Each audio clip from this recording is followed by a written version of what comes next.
Ugh, allergy season. Alright, let's see how this goes after I stuffed my head full of drugs. Hello, cartoon fanatics. RJ here, and welcome back to another Cartoon Corner covering Star vs. the Forces of Evil. We got some fun, cute episodes that aired this week, and once again, I'm going to be talking about them and stuff. So without further ado, let's get right into it. I don't really have that much to say about the episodes that aired this week, except I've still got some slight confusion over to where everything's being put together, so I guess we'll kind of get into that. And also the first one, the night shift episode, I had a really hard time finding to watch. Come to think of it, I had that issue with the first episode of the previous week. I'm beginning to see a pattern here. Anyway, the night shift episode is just kind of a little bit more Starco feeding, so to speak, where Star and Marco talk about what would happen during the school year when Marco would have to return to Earth, and Star's trying to talk about him living up as a squire or whatever. That's what I got from it for the few clips I can find, and they make cute little patchwork things for each other on their capes, and now they got matching capes, and it's adorable. Now, Queen Nap took me on a trip, man.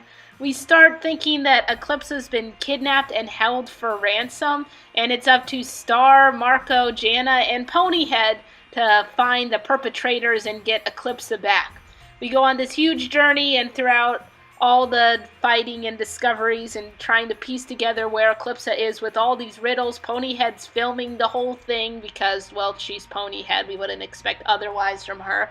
Until we discover the whole time it was just a huge elaborate ruse that Ponyhead and Seahorse and all of Ponyhead's sisters put together, as Ponyhead still fulfilling her promise to Star of making Eclipsa popular. Because, no one liked Eclipsa before, but now they do because there was all this drama of attempting to find her after she had been fake kidnapped, and all the time that they're searching for her, she's just been playing this virtual reality game, which is pretty funny when the truth is unveiled and we just kind of see Star's face of, what is going on here? I totally felt Star in that moment. It's like, dang, Ponyhead, like, I still don't understand you. You're not exactly my favorite character, but you're not my least favorite character, but you do stuff like this, and it just makes me wonder, where's your head at, Ponyhead?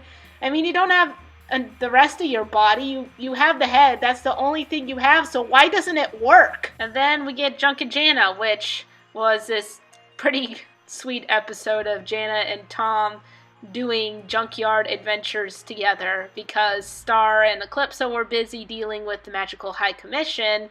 And while Star and Eclipsa are waiting to be seen by the Magical High Commission, Jana and Tom go around, and Jana's got like this giant metal boot that she's trying to get, and she's trying to show Tom that, hey, you can do things without Star, and you gotta show that you can be your own person, demon, so to speak. And they spend most of the episode arguing, especially over this bird that Jana just wants him to blast, and he says he's not gonna blast it. It's kind of interesting to see the dynamics between the two since we haven't really seen it before, and of course we know there are the Jan Tom shippers out there, so congratulations, you got your own episode for your own ship. You must be so proud. And at the end of the day, they have a good adventure, and the bird is kind of really creepy when it comes down to it.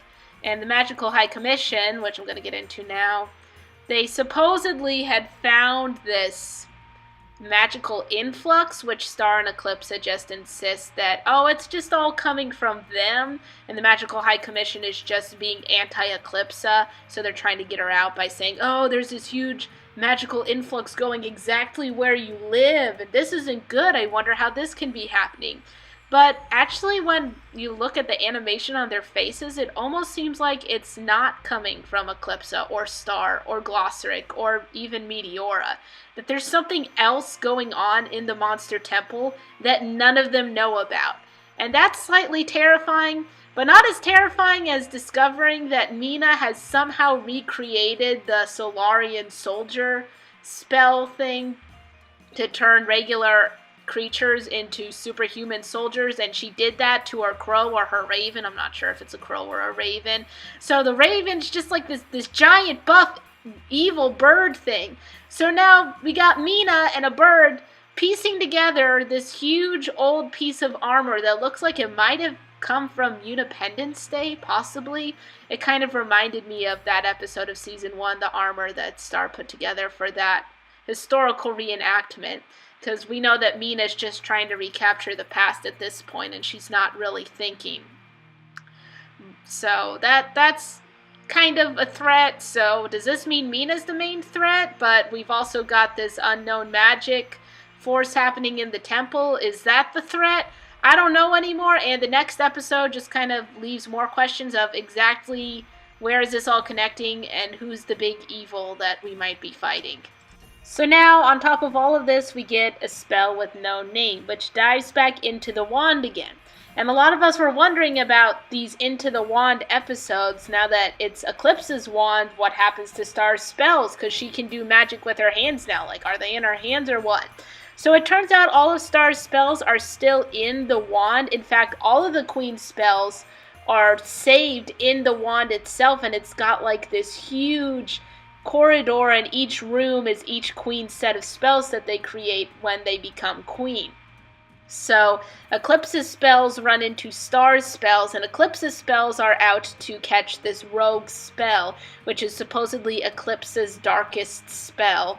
And they gotta capture this thing because all it has to do is just go through another spell, and that spell is completely destroyed. Which is interesting because when you look at the spell, it kind of looks like a Death Head's Moth, but there's also another Eclipse's spell that kind of looks like a Death Head's Moth, but happier, so I don't know. And it also looks like the shape that Eclipse did when she shot Meteora at the end of season 3. The huge skull in the middle and the butterfly wings coming out. It looks just like that shape. So is the spell that Eclipse used on Meteora to turn her back into a baby her darkest spell? And if so, is there parts of the spell that aren't complete yet that we haven't seen, and maybe it'll happen over time as Meteora gets older? Or is she just gonna all of a sudden grow up?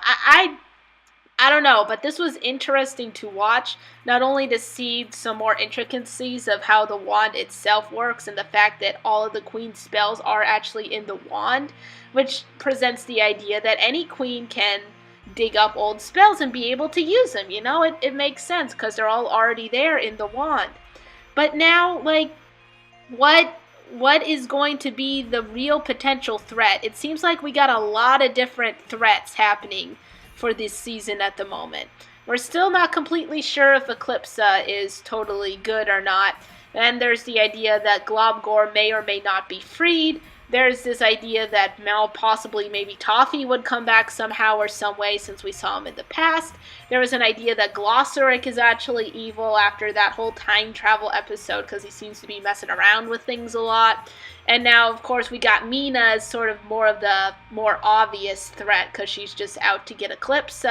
But then we don't know if Meteora completely has forgotten everything from the last season or not, so she could be a threat as well. And now there's this darkest spell that doesn't even have a name that is a threat too. There's just a lot of potential dangers happening now, and I don't know which ones are actually gonna show themselves as true problems and which ones are just kind of like, oh yeah, this was a thing that happened in the past, but it's okay now, it's not a threat. But at the moment, it seems like we're just digging up every potential evil danger out there, and I don't know what it's all leading up to. There's just a lot of dangers right now. Danger around every corner. Just danger. It's gonna go somewhere. I know it's gonna go somewhere. I just can't see it right now. That might be because I took too much allergy medicine, but I'm pretty sure I'm not the only one confused. Anyway, if you liked this video, make sure to put a thumbs up and press that like button. Let me down below any theories you might have about who the big evil is that we're eventually going to have to face off in this season, because at this point, there are so many possibilities, I don't even know where to begin to narrow things down. But who do you think Star will have to face off against? Is it going to be Mina? Is it going to be Meteora again? Is it going to be Eclipse? Is it going to be Globgor? Is it going to be this darkest spell? Or is it going to be Toffee? Is it going to be Glossaric? I don't know. That's what I'm saying. I don't know. I want to hear your thoughts on this and who's the real evil here, and explain why if you have a reason. I mean, I don't really need a reason why. I'm just curious to hear what everyone thinks about this.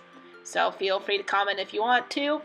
And I'll see you guys next week. My head is so stuffed up right now. I'm gonna go lie down until the new episodes come out. Yeah, that sounds like a good idea. I'm going back to bed.